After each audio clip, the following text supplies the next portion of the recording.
Channel और आज के वीडियो के अंदर हम लोग सीखने वाले हैं फसल चक्र। जी हाँ, फसल चक्र क्या होता है ये हम आज इस वीडियो के अंदर सीखने वाले हैं। तो सबसे पहले हम ये देख लेते हैं इस वीडियो के अंदर हम लोग क्या क्या सीखने वाले हैं। तो इस वीडियो के अंदर हम लोग सीखेंगे सबसे पहले फसल चक्र क्या है, यानी उसकी परिभाषा को समझिए। उसके बाद बात करेंगे फसल चक्र के लाभ, यानी क्या क्या फायदे होते हैं फसल चक्र के। और लास्ट में पढ़ेंगे फसल चक्र के सिद्धांत, कि क्या क्या सिद्धांत हैं फसल चक्र के। ठीक है, तो चलिए सबसे पहले हमारा जो प्रश्न आता है वो आता है कि फसल चक्र क्या है। ठीक है, क्या होता है ये फसल चक्र। देखो, मैं आपको ये फसल चक्र के बारे में थोड़ा समझाना चाहता हूँ। सबसे पहले फसल चक्र क्या होता है, अगर हम कोई फसल करते हैं, ठीक है, मान के चलिए हमने एक साल क्या किया, गेहूं की फसल की। ठीक है, उसके बाद फिर से हमने गेहूं की, अगले साल भी हमने क्या कर दी, गेहूं की फसल कर दी, और फिर से हमने क्या है, गेहूं की फसल कर दी। यानी हमने एक ही प्रकार की फसल को लगातार 3-4 सालों तक किया। ठीक है, तो इससे क्या होता है, जो भूमि की जो उर्वरा शक्ति होती है, जो उपजाऊपन होता है, वो क्या हो जाता है, कम हो जाता है। ठीक है, इसीलिए जरूरत पड़ती है किसकी, फसल चक्र की। चलिए, तो फसल चक्र की जो डेफिनेशन है वो क्या है कि किसी निश्चित क्षेत्र में, क्या लिखा है देखो, किसी निश्चित क्षेत्र पर निश्चित अवधि के लिए भूमि की उर्वरा शक्ति को बनाए रखने के लिए फसलों को बदल बदल कर उगाना। फसलों को बदल बदल के उगाना ही क्या कहलाता है, फसल चक्र कहलाता है। तो सिंपल सी भाषा में ये है कि हमको अगर भूमि के उपजाऊपन को क्या है, बनाए रखना है। क्या होता है कि अगर देखो, मान के चलो अगर हमने पहले साल फसल करी, ठीक है, मान के चलो अभी 2022 है, ठीक है, 2023 है, 2023 में हमने गेहूं की फसल कर दी। ठीक है, और 2024 में भी हम क्या कर रहे हैं, गेहूं की फसल कर रहे हैं। 2025 में भी हम क्या कर रहे हैं, गेहूं की फसल कर रहे हैं। यानी हर साल क्या कर रहे हैं, गेहूं की फसल। तो क्या होता है, जब हम एक ही प्रकार की खेती करते हैं तो उसमें पोषक तत्व भी हम क्या है, एक ही प्रकार के देते हैं। तो उससे क्या होता है, जो भूमि की जो उपजाऊपन होता है वो क्या हो जाता है, कम हो जाता है। ठीक है, तो इसी को कम करने के लिए जरूरत पड़ती है किसकी, फसल चक्र की।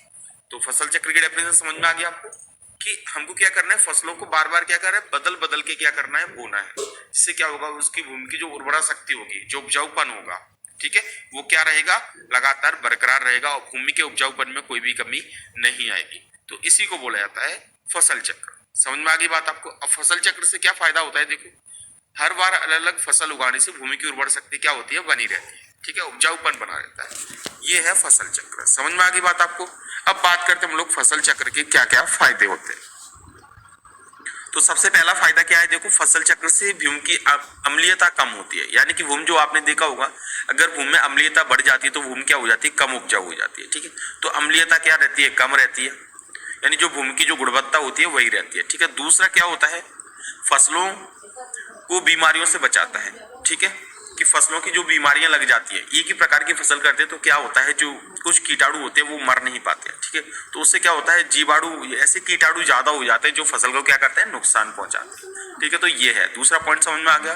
फसलों को बीमारी से क्या करता है, ये बचाव करता है, और कीटाणु इससे क्या हो जाते हैं, नियंत्रित हो जाते हैं, अलग अलग तरीके की करेंगे तो। ठीक है, तीसरा पॉइंट क्या है, खरपतवार से क्या हो जाती है, रोकथाम हो जाती है। अगर हम बदल बदल के फसल करेंगे तो हमारे खेत में क्या नहीं होगा, ज्यादा खरपतवार बिल्कुल भी नहीं। ठीक है, क्योंकि हम क्या है, जब दो प्रकार की फसलें करेंगे तो सिंपल सी बात है, उसमें दो प्रकार के क्या करेंगे, रसायन।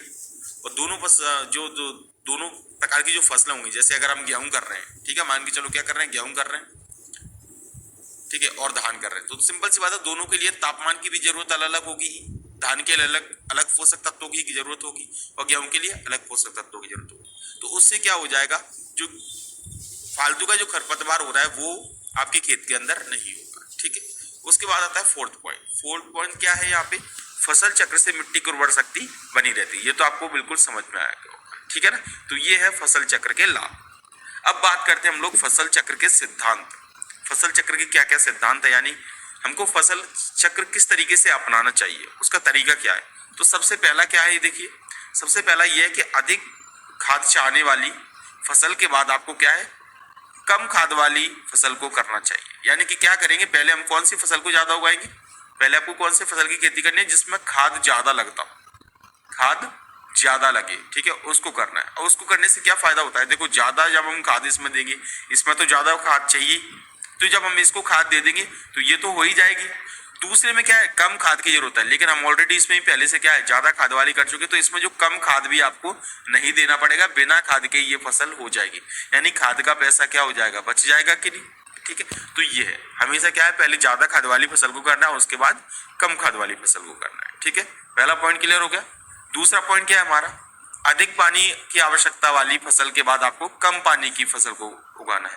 पहले आपको क्या करना है, अधिक पानी वाली, जैसे धान की फसल में ज्यादा पानी लगता है, धान की फसल में क्या है, ज्यादा पानी लगता है, ठीक है, और गेहूं की फसल में क्या है, कम पानी लगता है। तो आपको कौन सी फसल पहले करनी है, पहले धान की फसल करनी है, उसके बाद ही आपको किसकी फसल करनी है, गेहूं की फसल करनी है। उससे क्या हो जाएगा, देखो धान की फसल में ज्यादा पानी चाहिए होता है, ठीक है, तो मिट्टी के अंदर इतना पानी आ जाएगा कि एक बार को इसको और भी कम पानी मिले, ठीक है, सिंचाई की कम जरूरत पड़ेगी, तो ये भी आपका और कम से कम सिंचाई में ये वाली खेती हो जाएगी। तो इससे भी क्या होगा, खर्चा बचेगा।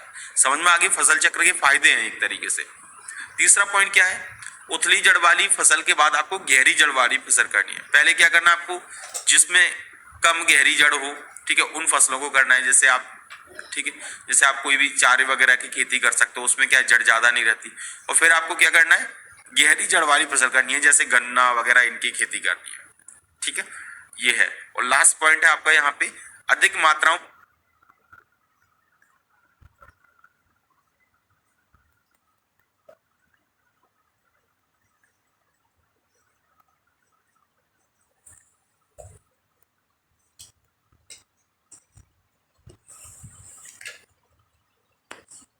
तत्वों को नाश करने वाली फसल के बाद खेत को कुछ समय के लिए क्या करना है, फसल ही नहीं करनी उसमें। यानी कि कुछ समय तक आपको जो ऐसे कई फसलें ऐसी होती है जो पोषक तत्वों को ज्यादा खींचती है, ठीक है, मिट्टी के पोषक तत्वों को क्या करती है, ज्यादा खींचती है। अब ज्यादा खींचेगी तो उसमें पोषक तत्वों की कमी आ जाएगी।